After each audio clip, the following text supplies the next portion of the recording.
कमल किशोर जगत का सामना से आज हम हैं लघु सचिवालय सेक्टर 12 फरीदाबाद में, जहां पर आप देख रहे हैं आंगनवाड़ी वर्कर धरने पर बैठे हैं अपनी मांगों को लेकर।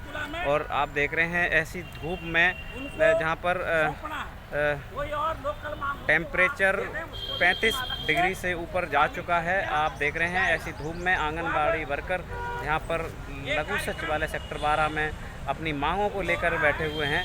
और इसी कड़ी में हम जानेंगे क्या मांगे हैं आचार संहिता के होते हुए भी चुनाव इतने बड़े बड़े वादे करके आते हैं। क्या मांगे हैं आपकी? जी, पूर्व कर्मचारी नेता भी बैनर देकर के आए हैं। जब तक सरकार हमारे को सरकारी कर्मचारी नहीं बनाती है तब तक हमारे को न्यूनतम वेतन 26,000 की मांग है हमारी कि 26,000 दे। 1975 से ये स्कीम बन रही है, हमारी यही मांग है सरकार से बार बार कि इसको विभाग बना के हमारे को सरकारी कर्मचारी घोषित किया जाए। और जैसा कि हमारे ऑफिस में पानी पिलाने वाला चपड़ासी भी सरकारी है और हम इसकी ICDS की रीढ़ की हड्डी हैं और हम कुछ भी नहीं है। हमारे को ऑनरेरियम दिया जाता है, उनको तनख्वाह दी जाती है। तो हमारी तो यही मांग है कि जब तक हमारे को इस ऑनरेरियम को हटाया जाए। आपको लगता है कि आज़ादी के 77 वर्ष बाद आज आप आज़ाद हैं या फ्री में बहुत कम कीमत में काम कराया जा रहा है? जी, कम कीमत ही है जी, बिल्कुल। ऑनरेरियम में कौन काम करेगा सर? आज के टाइम में इतनी महंगाई है कि किचन देखते हो कितना पैसा खा जाती है, उतना भर भी नहीं है हमें तो। और कहती मानदेय, ये तो अपमान दे है हमारा। हमारी सरकार से यही मांग है, अपमान दे है, मानदेय अपमान दे है। बिल्कुल जी। तो हमारी तो यही डिमांड है कि जब तक सरकार हमारे को सरकारी क्या कहना चाहो? 77 वर्ष हो गए हैं, आज जो एम्प्लॉई है उसको भी पूरा वेतन नहीं दिया जा रहा है और ठेकेदारी में और जो अभी आप देख रहे हैं 75 पार 400 कोई 400 पार। जी, क्या लगता है? तो सर ये तो उनको लग रहा होगा ना जी, जनता जैसा जवाब देगी, जनता के हाथ में है ये तो। अब देखते क्या होता है। गली में आएंगे तो आप भी कहोगे कि मोदी हर हर मोदी घर घर मोदी। नहीं सर, ऐसा तो कुछ नहीं हो रहा है। अपनी आंगनवाड़ी वर्कर तो ऐसा कुछ नहीं कह रही है। कांग्रेस के राज में देखा होगा, कांग्रेस के राज ने भी नहीं दिया आपको सम्मान। काहे को? जो ये ऐसा ही हाल जब ऐसे ही अब ऐसी तब ऐसे ही। क्या लगता है कि आप लोग आज़ादी की जिंदगी जी रहे हो? आज़ादी की जिंदगी कहाँ सर? 14,000 रुपये हमारे को वो भी 2 भागों में बांट के दिया जाता है। 3,000 कभी आ रहे हैं, 11,000 कभी आ रहे हैं। हरियाणा सरकार 11,000 देती है और सेंट्रल सरकार 3,000 में तो कुत्ता के बिस्कुट भी पूरे ना हो। बताओ, इतने में हमारे से।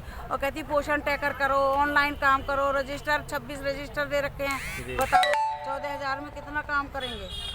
क्या लगता है अभी जो कुछ लोग कह रहे हैं कि 2024 के बाद में वोट ही तुम्हारा खत्म कर दिया जाएगा, वोट ही नहीं डाल सकोगे? क्या लगता है? सही रहेगी तो बिल्कुल सही लगता है जी, सही है वो। क्योंकि अभी से कई सांसदों के बयान आ रहे हैं बीजेपी के, क्या आगे जो है मतलब ये कानून बदलेंगे, ये बदलेंगे, ऐसा करेंगे, वैसा करेंगे। तो वो सही है। जब 400 पार अपने आप ही कर रहे हैं, एक ही मत होगा तो अपनी मर्जी से कुछ भी कर सकते हैं। 400 पार वोट पूरी जनता परेशान है, वोट कौन देगा? 400 पार आएगी कैसे? मुझे तो लगता है कि EVM में गड़बड़ है। फिर मेरा तो यही है, जब जनता नहीं चाहती तो फिर वो 400 पार आएंगे कहाँ से? आप लोग फिर तो कहीं ना कहीं मशीनरी में गड़बड़ है। आप लोग हर गली हर मोहल्ले में जाते होगे। हाँ बिल्कुल। तो परेशान कोई मोहल्ला खुशहाल लगता है? नहीं लगता। कुछ जो उनके अपने बंदे हैं वही थोड़ा बहुत कहेंगे, बाकी तो सब दुखी है क्योंकि रोजगार नहीं है जी। बेरोजगारी सबसे ज्यादा है। बेरोजगारी तो बच्चे ऐसे BA MA और PhD करके ऐसे ही घूम रहे हैं। बताओ, इतने टेस्ट ग्रुप D के लिए बच्चे क्वालिफाई कर रहे हैं और उसके बाद भी नौकरी नहीं है, तो कहाँ से बच्चे खुश होंगे? क्या वो बच्चे फिर 400 पार में सहायक होंगे? 400 पार में आज उनको नौकरी नहीं दी जा रही? बिल्कुल भी नहीं है, बिल्कुल भी नहीं है। बच्चे बिल्कुल खिलाफ हैं, बिल्कुल भी नहीं है, बिल्कुल भी नहीं है। तो क्या लगता है कि आज़ादी का कुछ महत्व आपको मिल पा रहा है? आज़ादी का जो महत्व लड़के लिए थे उसको खत्म करने जा रही है सरकार। बहुत मुश्किलों से देश के कितने लोगों ने कुर्बानियां दी, तब जाके आज़ादी मिली थी। और अब उसको धर्म में और जात पात में बांट रहे हैं, वो गलत है बिल्कुल। तो ये सरकार को सोचना चाहिए। ठीक है।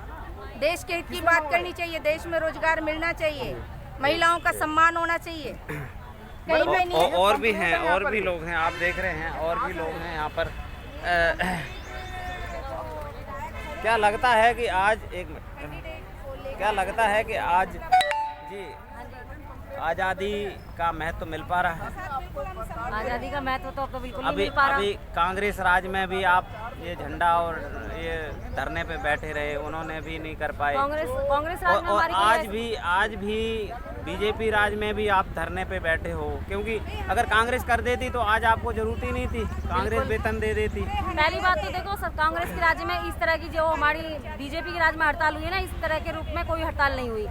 नहीं, फिर भी लगता तो है, लगता उनका फर्ज तो बनता है कि हमारे इतने साल हो गए हैं, इनको परमानेंट कर दिया जाए।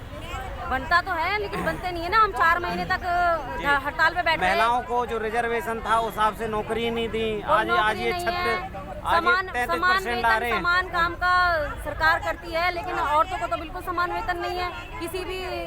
कहीं से लगता है कि औरतें आजाद देश में आजाद हैं? बिल्कुल नहीं है जी। अभी 400 पार करके ये औरतों का वोट डालना ही बंद कर देंगे तो क्या लगता है? तो दे ही नहीं रहे वोट इस बार। अच्छा, और क्या, जब सरकार ये काम करेगी तो वोट औरतें कौन देंगी? और तो सुरक्षित नहीं है, आप पूरे इंडिया में देख लो। साथियों, देखा है आपने कि कांग्रेस और बीजेपी को ये जो पूरा आंगनबाड़ी और पूरा वोट नहीं करेगा, कांग्रेस और बीजेपी को ये पूरा ये आंगनबाड़ी पूरा सिस्टम वोट नहीं करेगा, क्योंकि आज आज़ादी से अब तक इनको गुलाम बना के रखा हुआ है। देखते रहिए कमल किशोर जगत का सामना से।